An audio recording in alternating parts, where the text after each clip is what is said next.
Great, thank you very much for attending today. So my name is Avram Sharma. I'm an assistant professor here in the Division of Cardiology. It gives me great pleasure to introduce our speaker today, Dr. Robert Avram. So Dr. Avram is an interventional cardiologist at the Montreal Heart Institute. I've had the pleasure of working with Dr. Avram on a number of projects over the past few years relating to AI and machine learning.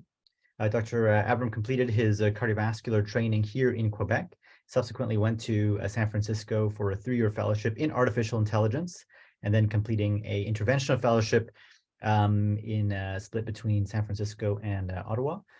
He's now an assistant professor affiliated with the University of Montreal and at the Montreal Heart Institute. So a lot of his research intersects between artificial intelligence and cardiovascular disease. And he's developed a lot of really exciting methodologies and has really advanced the field in this domain. So Dr. Avram, I'd love to hear your talk, and the baton is passed to you.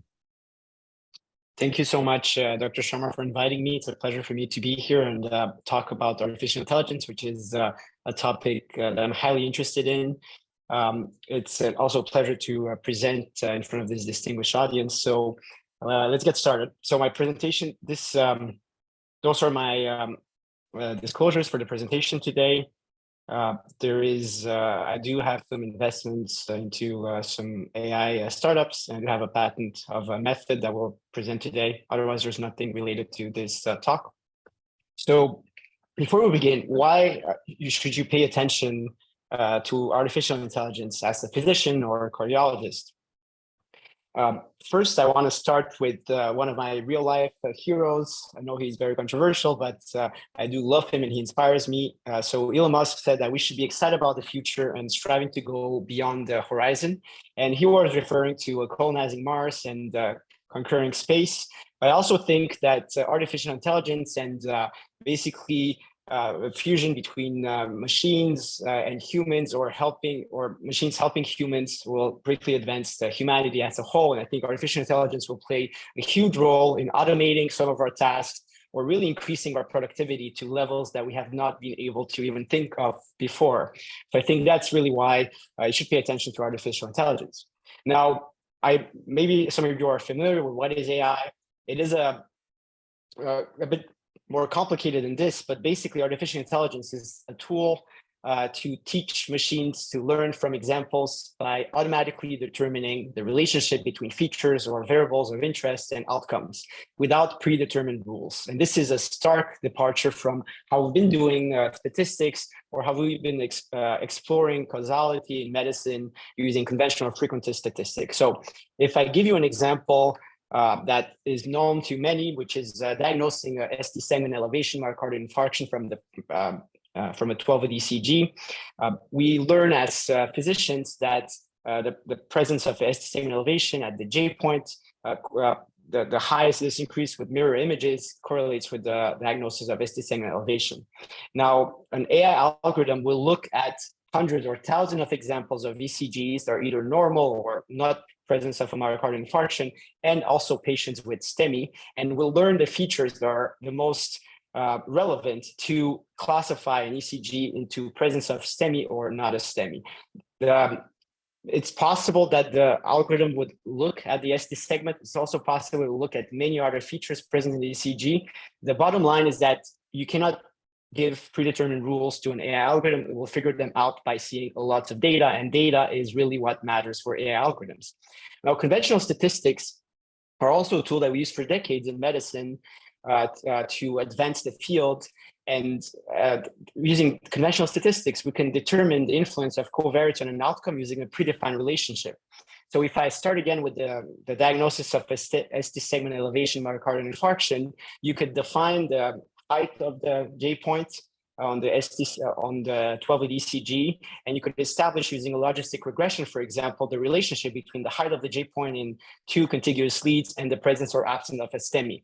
In this example, you need much less data, and you also predetermine the rule. So you determine that the relationship between the ST segment or the J point in this case, and the presence of a STEMI is logistic in nature, or linear, or etc.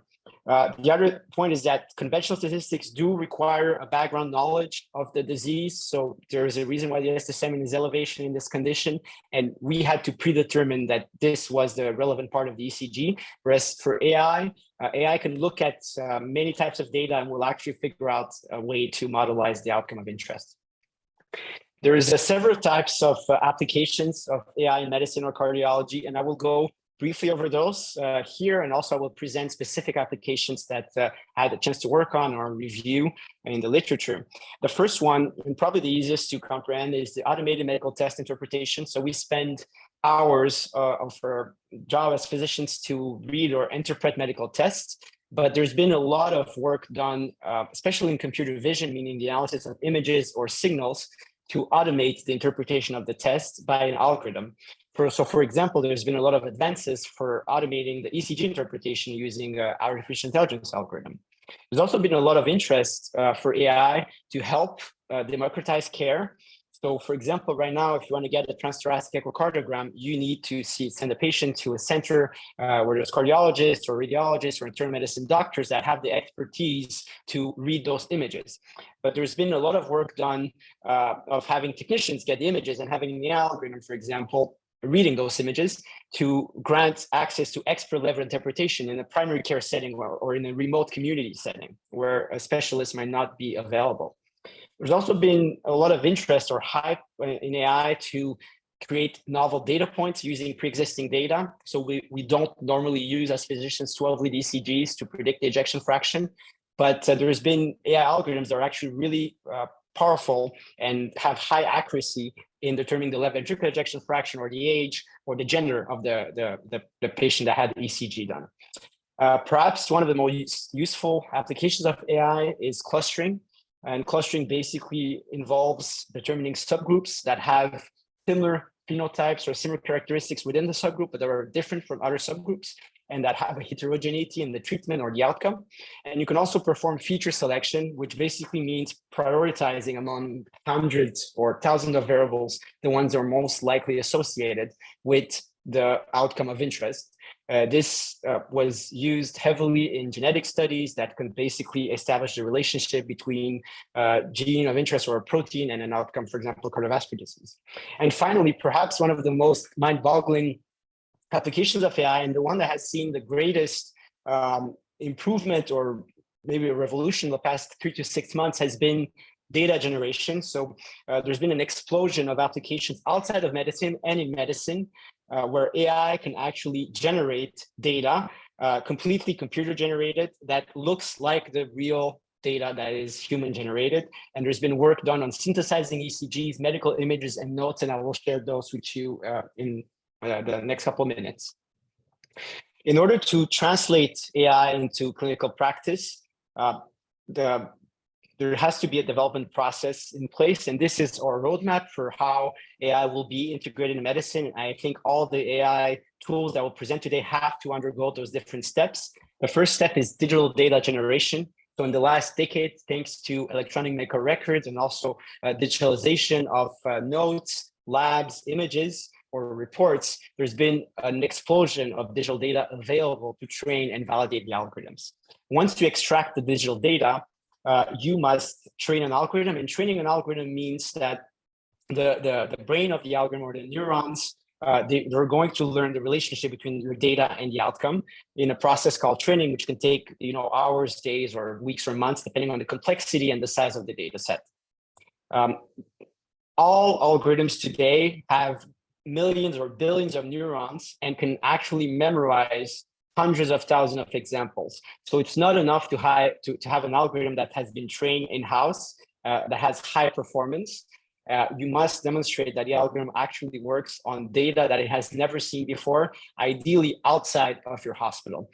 This is important because there's this memorization phase that can occur, which will give you overly optimistic performance metrics on your own data, but the algorithm will fail to generalize outside of your center. So once you train an algorithm, you must validate it on different data sources, ideally outside of your hospital.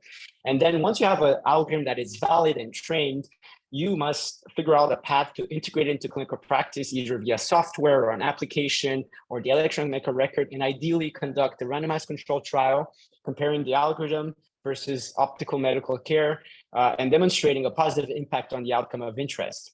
Once the algorithm has been tested in an RCT, you can deploy it in clinical practice. There's regulations that are involved in this step that I will not go over today. And then there reaches the post-deployment phase, which is called monitoring. So you monitor the performance of the algorithm and also continuous learning.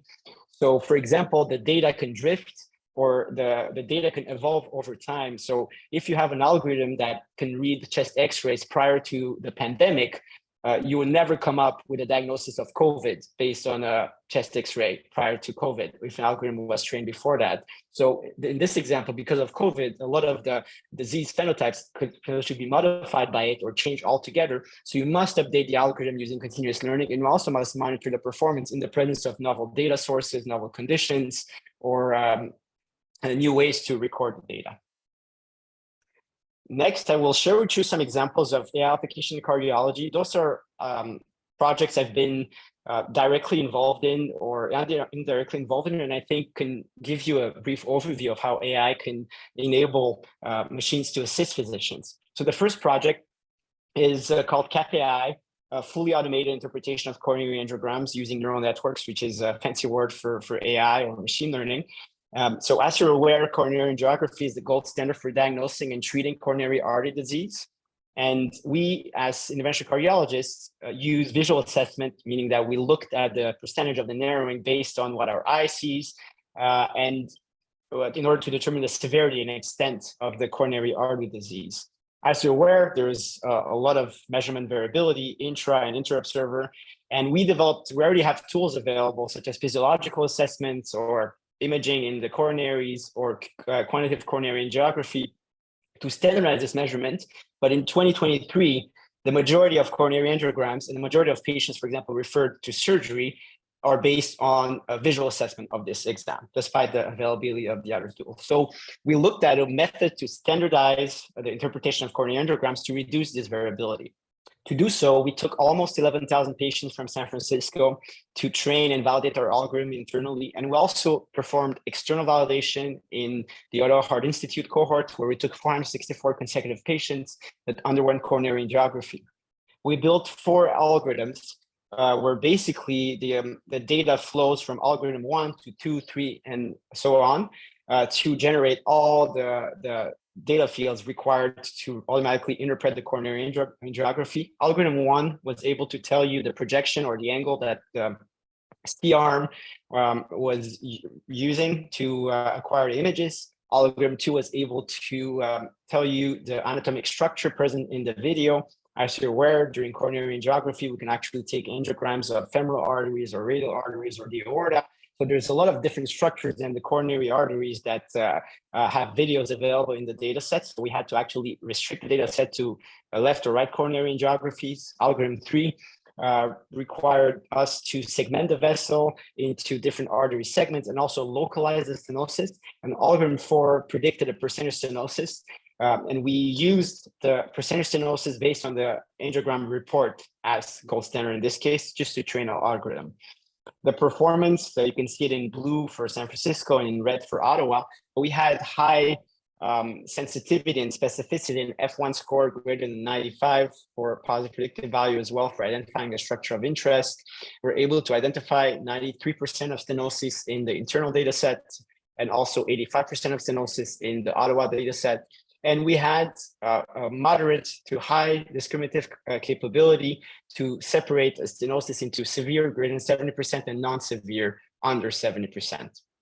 Now, as I've mentioned, we use the coronary angiogram reports to generate our data set and train the algorithm, but QCA, quantitative coronary angiography, which involves measuring the filling defects in the coronary lumen, is actually the gold standard for coronary angiogram determination of severity of stenosis. And we also validated our algorithm in the Montreal Heart Institute QCA core lab data set, which involved data from our core lab that span several RCTs where stenosis severity was an outcome. So we're able to identify 100% of left and right coronary arteries and 80% of stenosis in the data set. And perhaps the most interesting finding is that cath-AI predicted stenosis differed on average by 6.5% based on QCA as gold standard. And when you look at the literature of human versus QCA, the variability is around 10 to 17%. So we demonstrated in this data set that there was actually less variability in predicting a percentage of stenosis between AI and QCA, the gold standard, than human versus QCA. But it doesn't stop here. This was really a first building block that we had to do in order to enable the next steps. And you can see that one of the challenges of interpreting coronary angiographies is that the vessel is in movement. And for AI, you need to have clean data that actually is centered on the structure of interest. So we built our own artificial intelligence algorithm that is able to track the vessel in real time. And you can see it here. This is what I'm pointing my mouse cursor at is an unstabilized vessel, but our algorithm is actually able to stabilize the vessel and adjust for all the movements associated to each cardiac heartbeat or the respiration and the breathing. And using this data, we're actually able to perform much more advanced analyses of the plaque or physiological assessment or even guide the procedure. And one example that we've been working on is, for example, is determining stent under expansion, which is potentially morbid or condition where the stent can either block preemptively with clot or risk stenosis. And in this case, we applied our algorithm and we're able to track the stent in this box that you can see here in the mid left anterior descending artery towards the diagonal. This is a patient that presented to our institute 2 weeks after a PCI because they had an acute stent thrombosis or subacute stent thrombosis. And you can see that we're able to track the stent despite the movement of all the other structures. We're centered on the stent, and we can actually enhance the image, which is what you see here. And we can predict the probability that this stent is underexpanded based on the angiographic appearance. And in this case, there was severe underexpansion of the stent, which led to the stent thrombosis. And AI, in this case, told us there was a high probability, 69% probability of stent underexpansion. So we're looking at developing novel tools to leverage pre-existing coronary angiogram data to assist the physician during their procedure. The next project I want to share with you is the estimation of left ventricular ejection fraction using coronary angiograms. So as you're aware, left ventricular ejection fraction is an important prognosis factor in patients with acute coronary syndrome. And often, especially for acute coronary syndromes, we do not know the left ventricular ejection fraction because the patient presents in the middle of the night. And we tend to either do a quick look with the echo or a ventriculogram, but in most cases, there is no easy way to leverage pre-existing data to determine the left ventricular ejection fraction. So we looked at an AI algorithm to determine the left ventricular ejection fraction using videos of the left coronary only. To do so, we have a similar flow chart than the previous study. We took patients from San Francisco and also from Ottawa, and we developed an algorithm that looked at the left coronary across multiple projections and predicts the probability that the ejection fraction is actually abnormal under 40% or under 50%. We tested both, and also determines the absolute value of the ejection fraction. So in our internal data set, we had high sensitivity and specificity greater than 85 to 90% to determine low EF under 40%. And on average, the ejection fraction determined by AI was around 7% different from the one on the echo that was done within 3 months of the coronary angiography. And we had similar results at the Ottawa Heart Institute.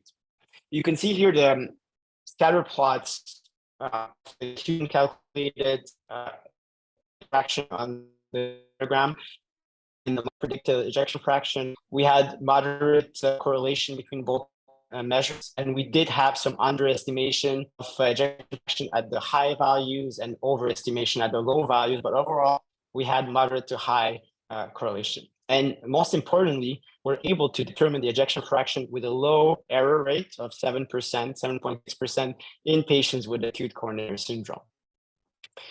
AI can actually teach us lessons, and we can use tools like here highlighting areas of the image that is useful to predict the outcome of interest. So in this case, we actually do not have a standardized method for analyzing coronary angiograms to predict the ejection fraction, but AI is highlighting here the pixels of the vessel in systole. So the flow of the dye in systole is actually correlates with the ejection fraction, which makes sense because the ejection fraction, the LVEF happens during systole. And you can see here two examples. On the left, there's a normal EF, and to the right, there's a severely depressed ejection fraction. And you can have the model actually looking only at the flow of the contrast in systole to give us the prediction. We're currently conducting a prospective validation study, and we built our own software here called PAX-AI, which basically hooks up the algorithm to our PAX system where the coronary angiogram images flow to. And we're currently recruiting patients that present to our institute with acute coronary syndrome, and we determine the ejection fraction using this AI method. And we also determine the ejection fraction using ventricular, which is what we normally do during an ACS case, and also the transthoracic echocardiogram that's performed within 1 month. This is a slide that needs some slight updating, but we estimate the study to be complete within the next 3 to 4 months, since we're more than halfway done with the recruitment. And this demonstrates the feasibility of transitioning the algorithm from an idea and a hypothesis to an algorithm that's actually deployed in clinical practice and that can actually assist physicians as they're doing the procedure. We're getting those values in the screen you're seeing in almost real time during and after the coronary angiogram procedure. The next project I want to share with you is automatic interpretation of OCT, which is a technique for intravascular imaging of coronaries. Basically, acute coronary syndromes can mainly be done by caused by plaque rupture due to luminal thrombosis, but there can also be plaque erosion and calcifying nodules. And it's important to understand what caused the acute coronary syndrome, because if you have plaque erosion or calcifying nodule, in general, those lesions do not require stenting and can just be treated with medical therapy alone with endoplatelet therapy. The problem is there is a lot of variability in determining the etiology of the ACS, and also it does require expert knowledge to read the OCT image and classify a plaque into plaque erosion, plaque rupture, or calcifying nodule or other. So those authors, they performed a study that looked at the predictor data set and the erosion data set, which are both RCTs of patients with ACS who underwent pre-percutaneous coronary intervention in OCT. And they trained and validated the model in the predictor data set. And then they also validated the model externally in the erosion data set. And they built an AI model that looks at the images of the OCT and tells you, is there a plaque erosion, rupture, or another condition happening, and where exactly in the vessel this is happening. They achieved high sensitivity at the lesion level of greater than 90% and acceptable specificity of 82% for the transformer model, which is another architecture. This is important because this type of model can actually improve the performance of inexperienced readers and allow them to gain confidence in interpreting those images to provide better care or personalized care to patients presenting with ACS. So they then deploy the model into clinical practice, and they have shown the prediction of the model to the inexperienced reader. And then each OCT was also read by experienced reader that had core lab experience of interpreting this image. And what they have demonstrated is that once you expose inexperienced readers to the prediction of the model, over time, over a 1 month running period, their performance actually improves and is comparable to that of an experienced reader in interpreting those images, which means that you actually use AI to provide feedback on an exam and teach physicians how to get more data out of exams that they perform routinely to provide better care to the patients. So I find this to be a really interesting study that shows you the potential of AI for maybe more granularity or personalized care of ACS. Finally, I want to talk about personalized medicine in patients with heart failure and atrial fibrillation.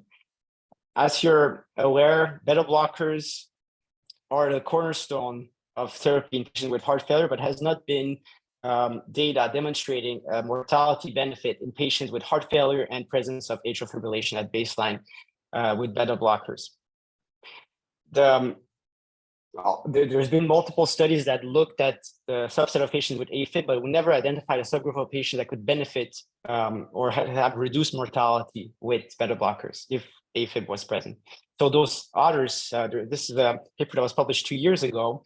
They looked at several RCTs of beta blockers in heart failure, and they separated the patients in sinus rhythm and atrial fibrillation. And you can see the sinus rhythm in green to the left, and in purple to the right, you can see the patients with atrial fibrillation. The most interesting is that if you look in patients with sinus rhythm to the left, you can see that the green circle is under the dotted line, meaning there was a mortality benefit, which is consistent with literature. Now, if you look to the right, patients with atrial fibrillation did not have a benefit to beta blockers in regards to mortality. They applied an AI algorithm that performs clustering, and clustering basically regroups patients based on certain clinical phenotypes or demographic variables together into similar groups, but into dissimilar groups from the other clusters. And they identified here 6 clusters of patients with sinus rhythms. 3 clusters that I highlighted here had no mortality benefit, whereas in patients with atrial fibrillation, they identified 1 cluster that actually had a mortality benefit in patients with heart failure and atrial fibrillation. They then re-derived these clusters across 9 randomized controlled trials, and they demonstrated that those clusters were actually identifiable across several RCTs, and they had the same direction of effect of beta blockers being either beneficial or non-beneficial in the subgroup. This is a really interesting paper because this approach to cluster patients was done without predetermined rules, just by seeing data and outcomes to the algorithm. And it's also useful because this type of algorithm could be deployed in an electronic medical record and could either encourage strongly physicians to prescribe beta blockers in this patient population, or maybe the physicians would be allowed to discontinue beta blockers the patients having side effects and an acceptable heart rate because of the lack of benefits in a different subgroup. There's a lot more applications of AI in cardiology, and we wrote the review last year that goes over all the modalities and pre-existing application, novel use cases. And there's actually been an explosion of papers published in this field in the last 4 or 5 years, and there's even more coming out today. I want to talk to you about 2 breakthroughs in machine learning that happened over the past 3-4 months that maybe you saw on social media or on different media companies. That's ChatGPT and GPT-4 that's coming this year in Stable Diffusion. Those are not directly related to medicine. However, they will have implications to medicine and beyond. And I think those are potentially the 2 largest breakthroughs in the past year that will have the most impact in our daily lives in one way or another. I'll start with Stable Diffusion. So Stable Diffusion is accessible here. It's a free model. It's an open source model, meaning that there's no cost associated with it, and you can run it on your computer if you have a powerful enough computer. And the way this model works is that it takes as input text and it will generate images. And it can actually generate really complicated images. And this is a paper that was published in Med Archives last year, where using this model, you can generate slices of a brain MRI scan that are completely artificial, meaning that they've been computer generated, and you can actually control the attributes. So you can see here that the model is able to generate brains of different ages or with different ventricle sizes. And this is super useful for generating novel data to train models or to improve data sets for rare conditions. Not only this works for images, but it also works for videos and also for ECGs. And I don't have enough time today to share those findings with you, but we are working on ECG synthesis, meaning that we will generate, for example, ECGs for rare conditions such as long QT syndrome to make our model more robust. So you can check it out on Hugging Face. This is a website that hosts the model, or you can download it. ChatGPT has been widely mediatized in the past couple of months because it represents a breakthrough machine learning for large language models. So ChatGPT is considered a large language model because the model is extremely complex. It has over 100 billion neurons. And in order to train the model, the company scanned and extracted all the text data available on the internet, including Wikipedia, Reddit, Twitter, etc. So it's been years of human-generated data on the internet, and they generated a model that basically predicts the next word based on your input. And using a very large model, a lot of data, it's actually able to generate the most complex text structure that we've seen so far from an AI model. And it's actually really useful to do a lot of tasks that were traditionally reserved to humans. You can check it out at chat.openai.com, and there's also a pro version that's subscription-based at $20 per month. But I've been using it almost daily for my grant writing, paper reviews, emails. And this is just an example that you can give it orders to rephrase conclusions or change the tone of a text. So you can actually have a conclusion from a scientific paper. You can say, change it, make it more readable by laypersons, for example. You can come up with names. So I'm looking for a name for my AI lab, and I asked ChatGPT, can you come up with 10 names that would fit a cardio AI lab that I'm leading? And I'm actually not happy with those names, but it's been useful to get a second piece of advice. It's actually really good at summarizing your text and extracting key messages. It's been really good at almost generating an abstract from a paper that you write and identifying the key points and rephrasing those. And it works in any language, by the way. And it's also really useful using a plugin called Ghostwriter. You can actually use it to write emails. So you can just say, agree to this proposal, and it's actually going to write you a whole email that you can insert. And it saves you a ton of time. You can see it's writing here an email in French, you can write in English. It's actually really, really useful for that. There's been a lot of limitations that I do have to go over because this is not magical, and there's a lot of improvements that needs to be done, and also go over some future direction closing remarks. First of all, a myth that we often hear, especially when we try to publish papers in this field or present on this topic, is that people are scared that AI will take my job or replace the physician.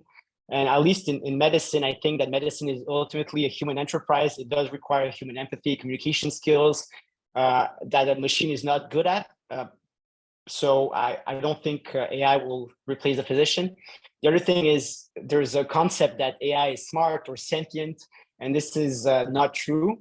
So right now, AI has been good at doing narrow tasks that it was trained to do, and there is no creativity involved in the AI algorithms. The ChatGPT that I've demonstrated is actually very fancy, but it just predicts the next word in a sequence of words, and it's able to do so because it has 100 billion parameters, so it's able to come with a lot of different outputs. But the bottom line is that it's just predicting the next word, and then there's nothing smart about that. It's actually an advanced or glorified statistical model. The other myth or limitation that we hear is that AI will make decisions and make diagnoses or take decisions. I think that currently there's been some diagnoses that have been suggested by AI, but it does require physician overread and overview, and at least it won't have the final word because there's a liability issue.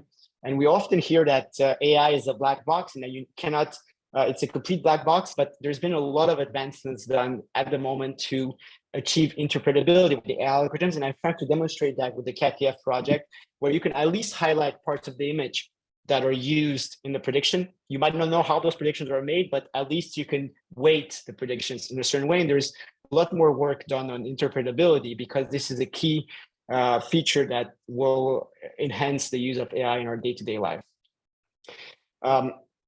It's really important to understand that this is a tweet from Patrick Malone. He's a physician, I believe he's an ophthalmologist that published a lot of papers on deep learning.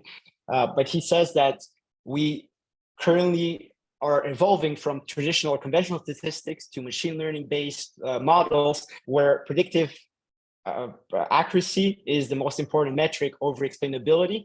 So we might have highly models that are very accurate at predicting things, but we have little knowledge about how the world works. So that's important to at least keep an open mind, but also work on methods to explain the predictions to the user. And the other thing is that AI is able to output predictions on any data. This is really important. And there's biases in the data. And basically, the AI algorithm is not able to tell you what it doesn't know. So there's been some flukes with the ChatGPT algorithm, for example, where it will cite you papers that look authors and papers, but they actually do not exist on PubMed if you do a search. But it will convince you that they actually exist. So there's this type of behavior that you often see with AI algorithms. The bottom line is that those algorithms are not smart. They're just good at doing what they were trained to do. And there's no, cognition undergoing that. There's no creativity behind that. I think it's so my conclusion is that AI will automate and enhance some aspects of medicine and cardiology. I've demonstrated today certain applications such as automatic test interpretation, enhancing pre-existing tests such as KPF to derive novel metrics, clustering to identify heterogeneous subgroup prediction. I think you should pay attention to AI because the cardiologist that uses AI will potentially be more efficient or perform better in cardiology without AI. And we must work as physicians to implement this technology into clinical care, study their impact on patients and the workflow, and also getting regulatory approval. We cannot let companies or startups do this face because otherwise we lose control over the practice. So these are web resources that I recommend if you're interested into getting started with AI. There's a lot of free web classes, and there's also available like computer resources available online on Google Collaboration. It's actually the barrier of entry is much lower today than it was a couple of years ago. So I think if you're interested, I suggest you check out those websites, and those are the people I want to thank. Thank you very much. Well, Dr. Avram, thank you so much for your time and really a whirlwind on some of the work that's out there, and also really great to hear about some of the really interesting things that you're doing. So as people think of their questions, and for folks who are on the call, please feel free to type them into the chat box, or ideally unmute yourself and ask some questions. You can also put up your hand on the Zoom, and we'll go from there. So we have a question from Dr. Dasgupta. So please go ahead. Hi, Robert. I'm just happy to get it started. I think it was really a nice introduction and very nicely put together. So thank you for your great work. So I have, there were a couple of things that occurred to me as I was listening. So on the one hand, for some entities, the AI seems to be training on I guess, diagnoses that have been made or evaluations that have already been made by physicians. So there it's kind of learning to do, like, if I understand correctly, I don't know if it was like an AC diagnosis, there's like a clinical syndrome definition, and then it'll try to predict that. And then it could also be used to teach trainees. Am I understanding correctly? Whereas I would think that what might be even more interesting is to say, here are my features of my angiogram, and I have cohort data that say that these people die, and here's how I'm going to predict that. If you could comment a bit on. Yeah. So thank you so much for the question. I think the AI, so artificial intelligence is just a tool. Like I mentioned, it's a glorified statistic model that can perform all of the tasks of the above if you have enough data and clear outcomes. The work I've been mainly doing is to predict certain condition or narrow data points or teach trainees or students or democratize access to care. But the same type of data could also be used to forecast or predict the risk of certain patients of having an outcome for sure. So that's definitely possible. If you have a large enough data set and you have the outcome of the patient, then you could forecast that. Now, there's a lot of controversy around predicting mortality or predicting outcomes because all the research that has been done in this field demonstrated that knowing that someone has 80% chance of having a cardiovascular event in the next 10 years or having a high risk of a cardiovascular event in the next 10 years does not affect outcomes and does not affect how patients will take their medication or do everything that's required to modify that outcome. So having an accurately predictable risk is very different from actually influencing those outcomes. And maybe we don't need more accurate risk prediction because we already kind of know who's at high risk or not, but we need, for example, AI assistants to answer the question that the patient has and make sure that compliance is in place for the medication, etc. So I think that's the downside of having more accurate risk prediction. But for sure, all the applications you mentioned could be done if you have a data set that has this data. You have a good point, though, because you don't know what the adherence was in between. So you don't have all the data really to make that prediction before the outcome. I'm just going to ask a shout out to Dr. Brophy if he's still on, in terms of how you reconcile kind of Bayesian frameworks with AI, because it just sort of seems sad not to consider prior probabilities, but is there a way of integrating what's known and then using it on top? This is also a great point. So there are Bayesian neural networks that can actually modulate the prediction according to the prior probability and novel data sources. I will also say that the next evolution of AI will have a human in the loop, and we'll use a branch of AI called reinforcement learning, where there is a physician so you have AI making a prediction, then you have a physician maybe correcting that prediction, then you have a ranking system, maybe you have multiple physicians making prediction on the same patient, then you have a ground truth saying this is the best prediction, this is the second best, the third best, and then the AI gets rewarded for making predictions similar to the top ranked prediction, for example. And there's Bayesian learning in neural networks. There's also reinforcement learning. Those are two concepts that are used to update the model probabilities as it is deployed in a clinical setting. I would say there has not been much work done in medicine on this regard because it's very challenging at the moment just to get a model integrated with the current software. But I think once we reach that step, it will be an integral part of the development and validation process. The other thing is that once all the projects I presented require dozens or hundreds of models to be trained, and validated, and there's a lot of parameters that you can play with the model to get a better prediction or a worse prediction on the same data. And the way you update those parameters or the way you select those parameters, in general, the best performing method has been using a Bayesian selection. So you modify the parameter 1, you look at the performance, then if it decreases, then the pretest probability, the post-test probability that this parameter is important decreases, then you'll put less emphasis on that and you look at another parameter. And a lot of the work done to actually get a working AI model uses Bayesian. There's definitely, it's not two separate worlds, it's actually very intertwined. Very interesting. I'll let others ask questions. It's very nice. And then as people sort of reflect on perhaps some of their questions here. So Dr. Avram, can you please describe some of the training that you have done in order to get to this point? I mean, it's clear that you're quite proficient with sort of coding and modeling, but maybe can you talk a little bit about your background in terms of what did it take for you to get to this level of being able to be comfortable with, the coding aspects or the actual development of these models? Yeah, I think that's a great point. I do get a lot of physicians or trainees that are looking to get started with AI.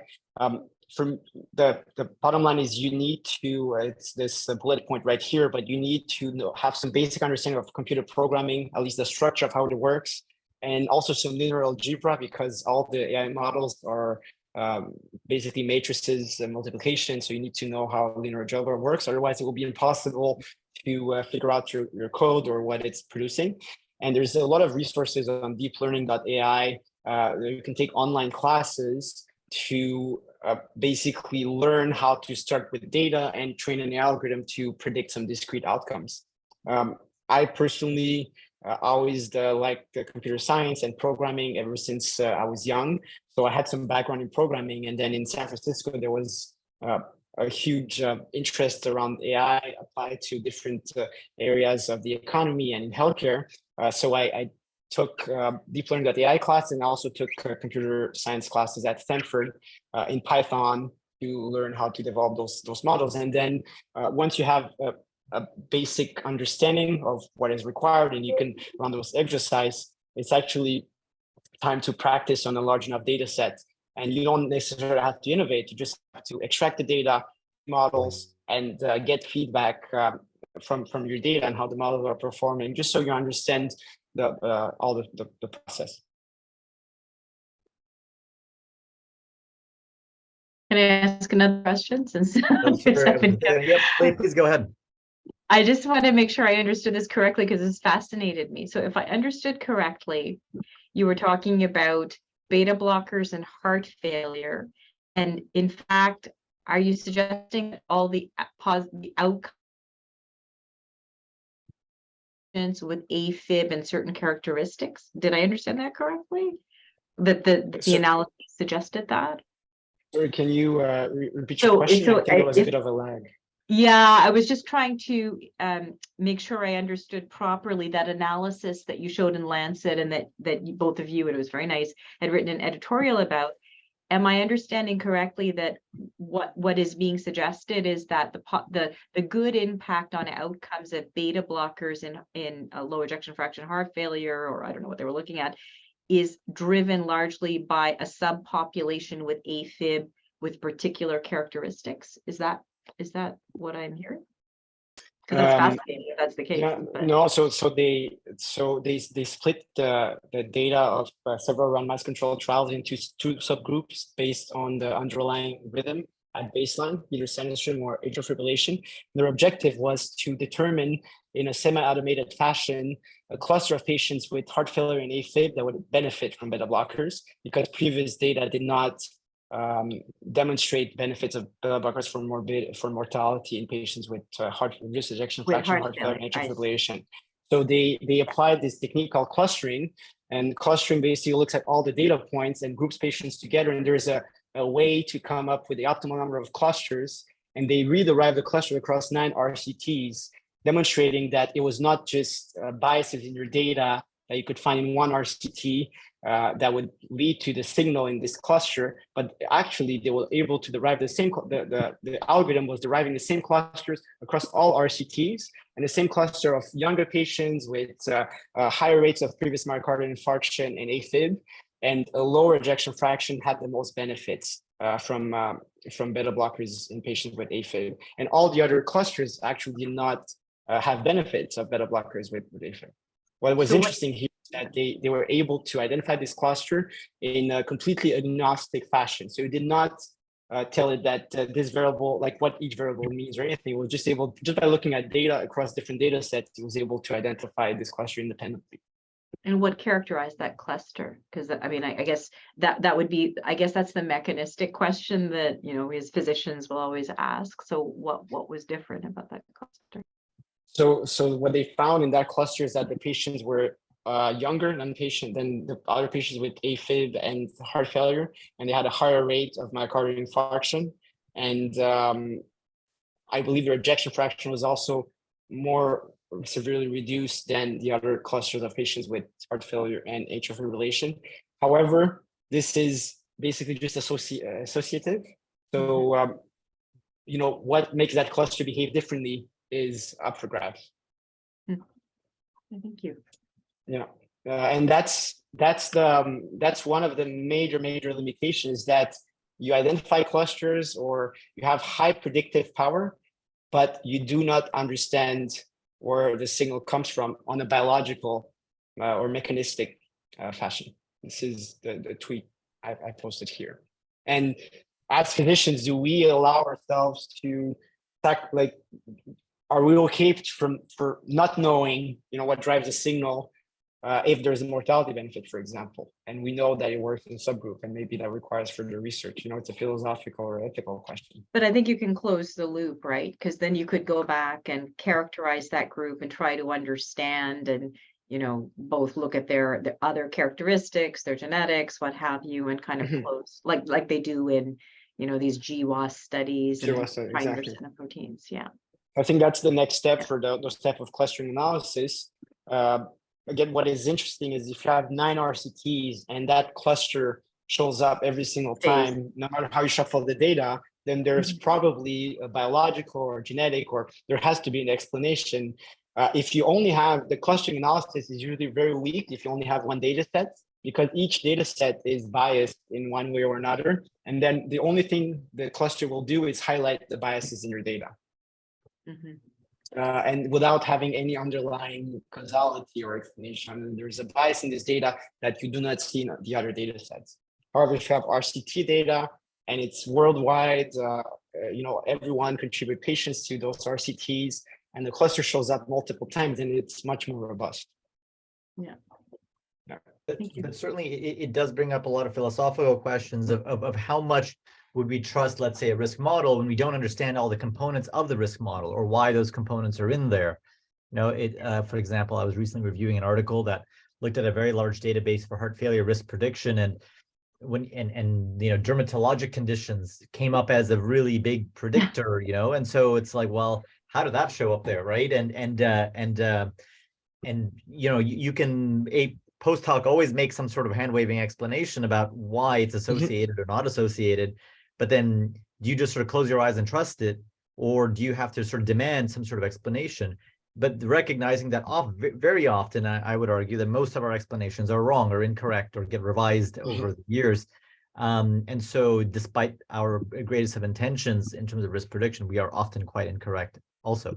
But sometimes there's like an in-between, but yeah, I totally agree. Like, you would, and I would want to know, like, why is this happening? We wouldn't be sort of satisfied. I think as physicians, anytime you have a risk prediction model that works well, and you have a frequent twist statistic algorithm that is able to tell you which variable is associated with what, and there's a biological explanation, there's potential causality between the covariate or the feature of interest in the outcome, we're going to trust that over a machine learning model. However, we do have medical conditions that are very hard to predict or hard to diagnose, where it might be acceptable to sacrifice explainability and trade basic explainability for accuracy. I guess the last bit that I would say is that often the data sets that we use have poor social determinants integrated, and so that could be a piece that's kind of systematically left out. I don't know, but I suspect, just like in other research studies, so it might be another factor. It is. Yeah. Although for sure that, as you said, that's a limitation in many research domains, not is just highlighted in AI, but it's there, and of course in many. Great. So we just got a couple of minutes left. Are there any outstanding questions from the group here? And as people sort of reflect maybe a little bit, when students and trainees come to you, Robert, what sort of is your biggest advice in terms of people who want to go into this field? What do you sort of recommend that they do? I mean, you took 3 years to do a dedicated fellowship in this area. Is that sort of the necessary way to go nowadays if you want to gain expertise on this? I mean, back in the day. So I think it's a lot more accessible. So just for the simple fact, we now have large language models that are extremely good at generating text, and this text can include code. So I would argue, and this is maybe an ambitious prediction, but I would argue in the next 5 or 10 years, most of the software we will use will not be written by programmers, will just be written by people that tell a machine what code to write, and the machine will write the code. So I think at the moment, in my AI lab, 20% of the code that we have, and we have statistics for that, is actually generated by an AI algorithm called GitHub Copilot.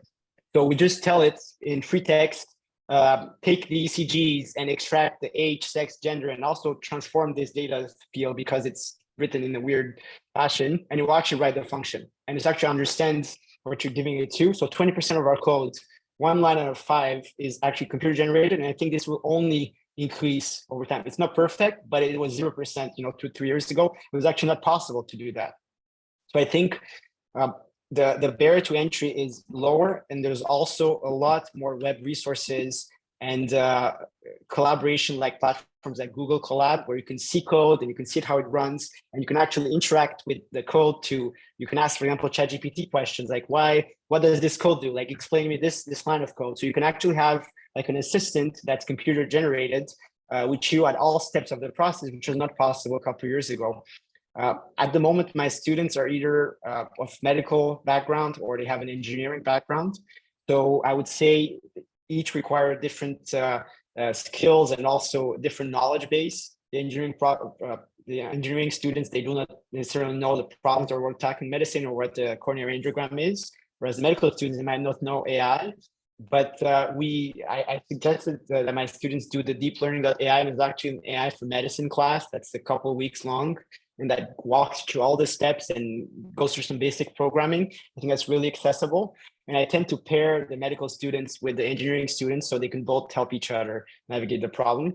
And so far I've only been working for a year and a half at the Heart Institute, but I do have 2 students that had no backgrounds in programming, and that they're currently able to extract the data and train an ECG model, for example. And they were able to do that based on this interaction and those classes. And they did not do this full time, like they're doing this in between their other clinical rotations. I think it's definitely for sure. And I think as we evolve, this barrier to entry will only get lower, because I'm seeing all this trend of large language models, and they will only become more powerful in what they can synthesize as data. So I don't even think we'll need to know programming at some point to generate the AI algorithms. Okay, fantastic. Well, thank you so much for your time. Really appreciate you sort of pointing us towards what's sort of in the pipeline for AI. So I really appreciate it. Thank you very much, everyone.